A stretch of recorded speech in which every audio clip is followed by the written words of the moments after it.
Hello. I think I'd have to be an absolute lunatic to try and cover the entire Spitfire Audio Symphonic Woodwinds library in one quick YouTube video, but I thought I'd go through a few of the patches that I'm particularly impressed with, looking at the way that they've been set up and the way they sound. So without any further ado, I'm going to start you off with something very corny and just play the flute solo.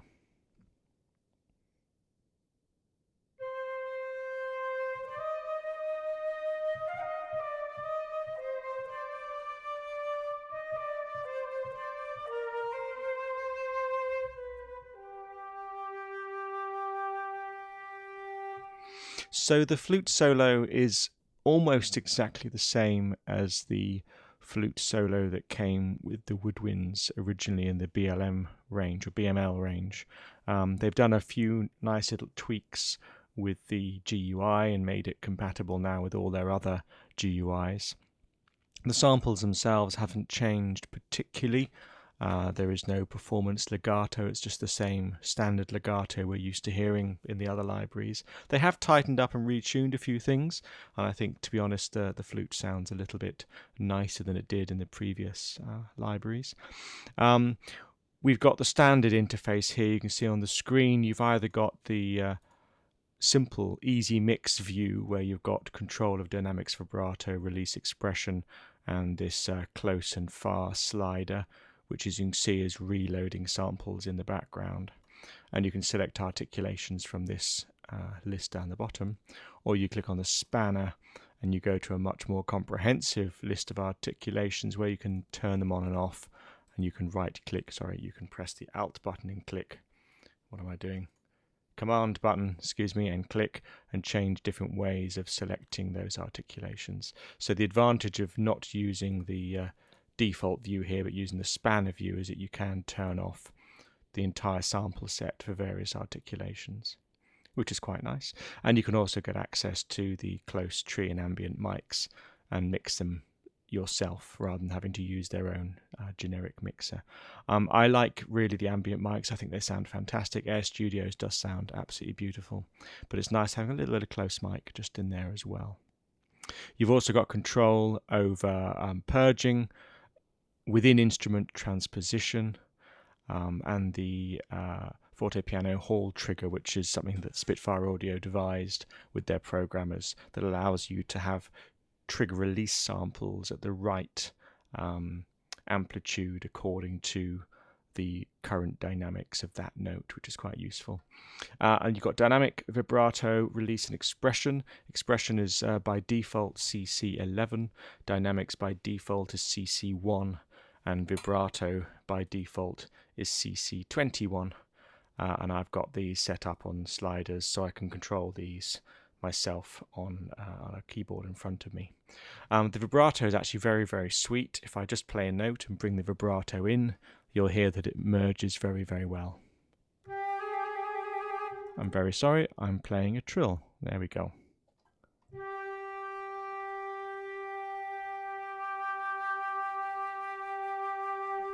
So you'll hear there was virtually no transition. It just kind of came in really sweetly, and you can find the sweet spot around about here.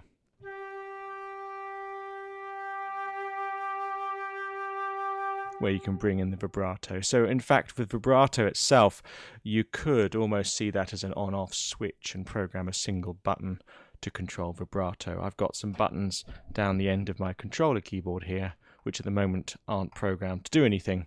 So in fact, I could right click on here, learn, and you can see now I've got a little press button, so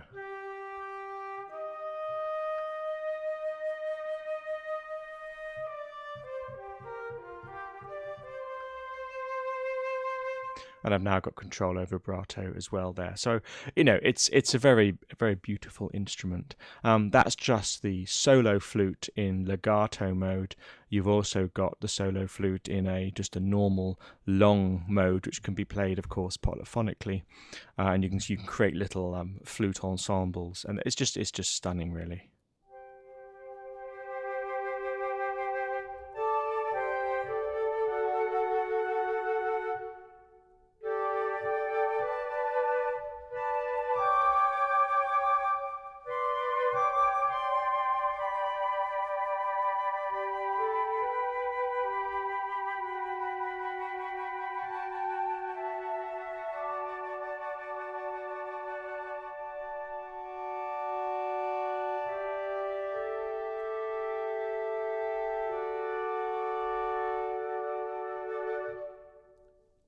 So lovely ensembles. You've then got a flutter,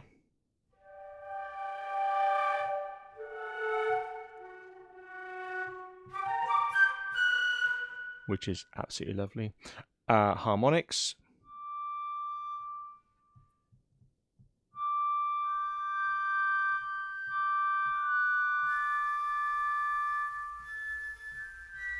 which have that lovely breathy tone to them. A kind of marcato, which has a little bit more attack.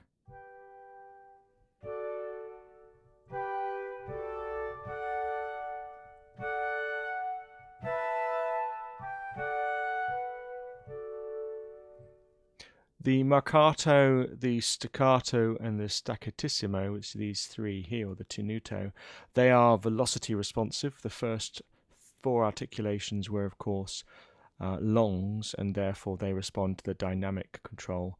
The next 3 respond to velocity. So the marcato respond to velocity. The tenuto are really nice as well.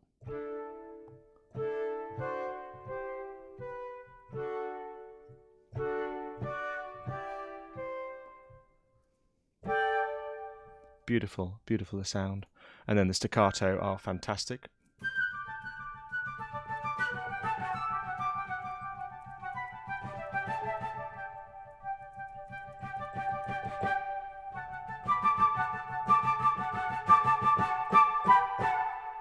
Really, really nice attack there.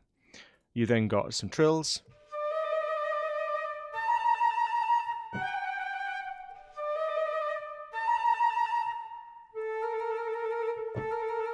These are like the trills in the other libraries. Now, if you hit the note gently, it has a slower start. Hit it really hard, it starts the trill straight away. So that's your minor trills and then your major second trills.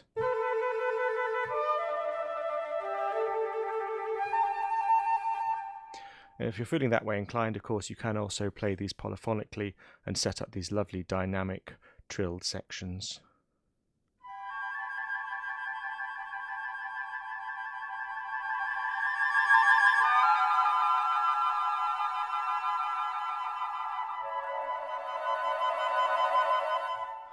Which is really quite pretty. You'll notice also there that the trill pitch drops ever so slightly when the dynamics are pulled back, and that really makes sense because you're blowing less hard and therefore the pitch will be slightly pulled down, so it flattens it ever so slightly.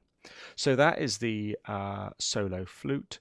The alto flute is absolutely stunning, so really replace yes. The alto flute is absolutely stunning, so go back to the spanner here and just play some legato down the bottom.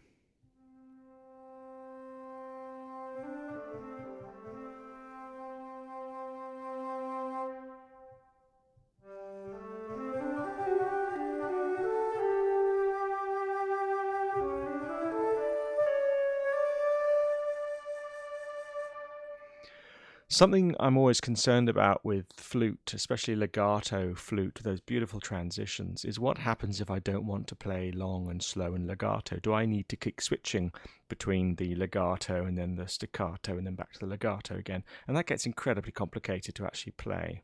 So in the alto flute, which is much the same as the solo regular flute or the piccolo flute or the bass flute, if you do play fairly quickly and fairly staccato on the legato flute, you still get some legato phrasing, but you also get the nice attack. So for instance, little arpeggio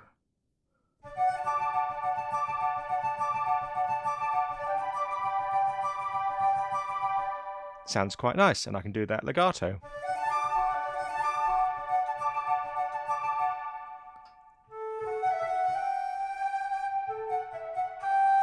So you've actually got some really good control there as well.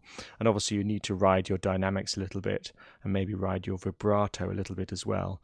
But you can really get some quite nice control over these. In these flutes you have pretty much the same articulation, so I'm not going to labour on them. But I am going to bring up the oboe next. because I think the oboe is particularly pretty. I'm not a great fan of oboes. Normally I find them a little bit annoying, a bit whiny, but if I just bring some close mic in here, this oboe is really...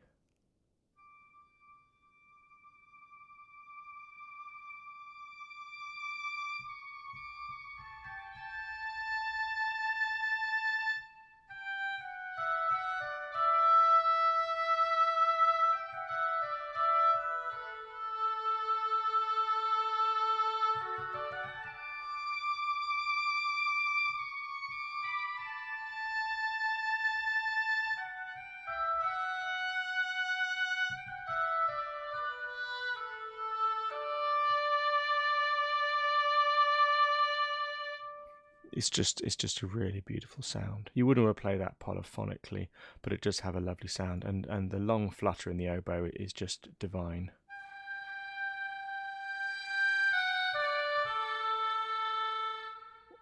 What you'd use it for is another matter, but it does sound really quite pretty.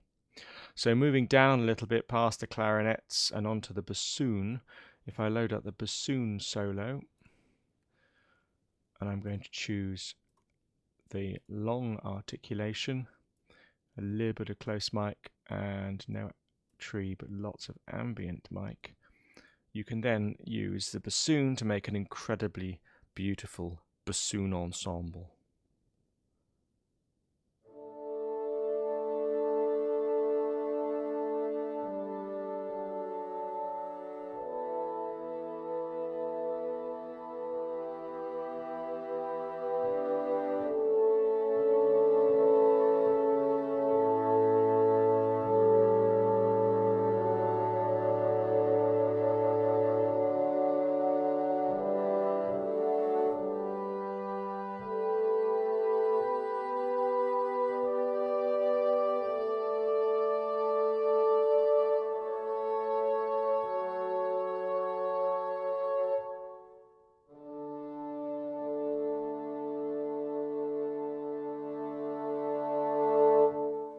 So that was using the bassoon at probably the lowest end of its dynamic range, and it just really does sound lovely and woody, and you could imagine merging that with some chamber strings. In fact, let's do that. Let's bring up Spitfire chamber strings. Let's bring up long ensembles here. Set it to the same MIDI channel. Bring the volume nice and low. Let's use a similar microphones. You're probably wondering why this is loading so quickly. I'm using an SSD device here on this MacBook, so it loads incredibly quickly. Now you can ride the dynamics for both instruments, and let's just see what happens if you play something very similar.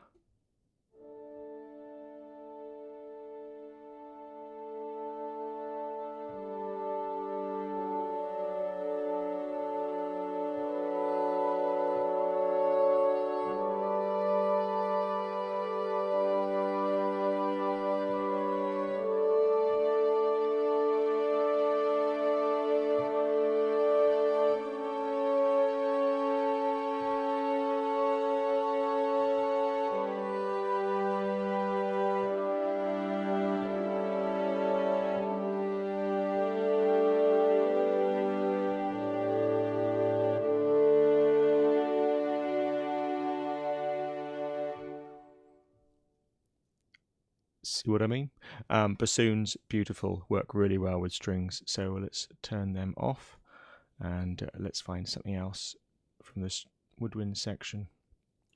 Contrabassoon. Well, contrabassoons are really underused in my opinion, but they really do give you a lot of welly down the bottom.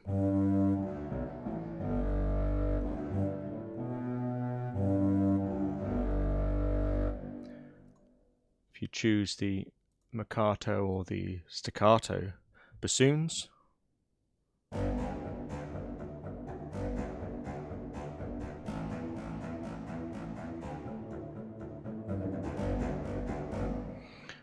now let's try that same old trick with the bassoons and bringing in some ensembles. So let's bring in the ensembles short con sordino, bring them a little bit further away from us, And let's do the same thing with the Omni.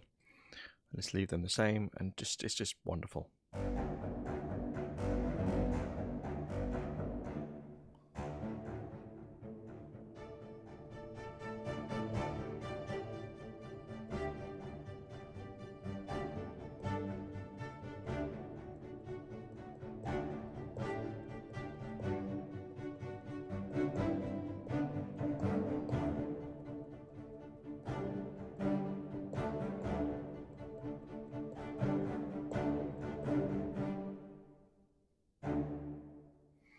So you can really blend these instruments together. They're all recorded in the same hall, and they just sound really, really good.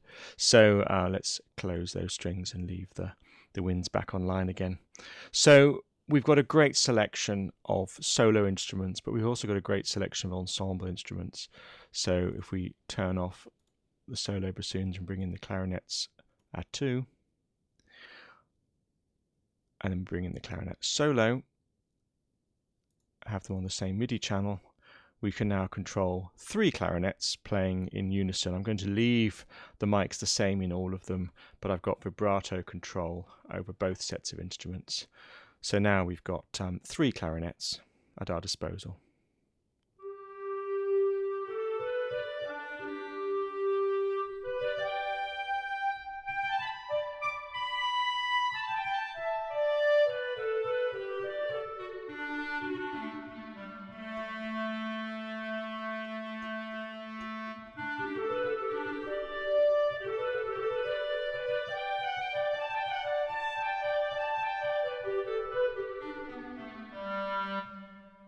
That's really quite beautiful legato there, control over that with the vibrato as well. Of course, if you want 3 clarinets, I would recommend playing sustained chords, turn off the Alto, and then play the clarinet solo in long mode. Of course, if you play the Alto in long mode and play 2 notes, you're actually playing 4 clarinets, so it's worth remembering that. If you're playing an ensemble of clarinets in unison or in long mode, best thing to do is choose a solo. So now we've got some clarinets we can play, turn the vibrato off, and just play some nice soft paddy chords.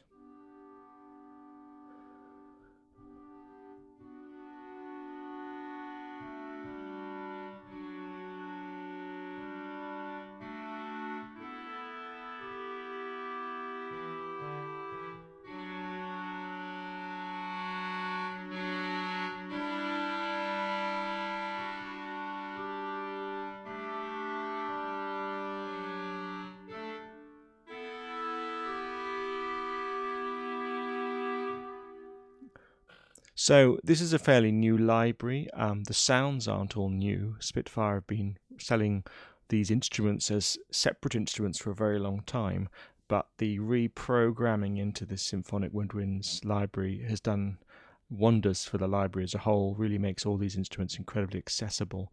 The price point isn't too high. If you already own some of the existing BML range libraries, it becomes a little bit cheaper. But certainly this whole library gives you the great opportunity to layer and really recreate a really warm and friendly woodwind section, or be as aggressive as you like with all those overblown flutes and fairly nasty sounds.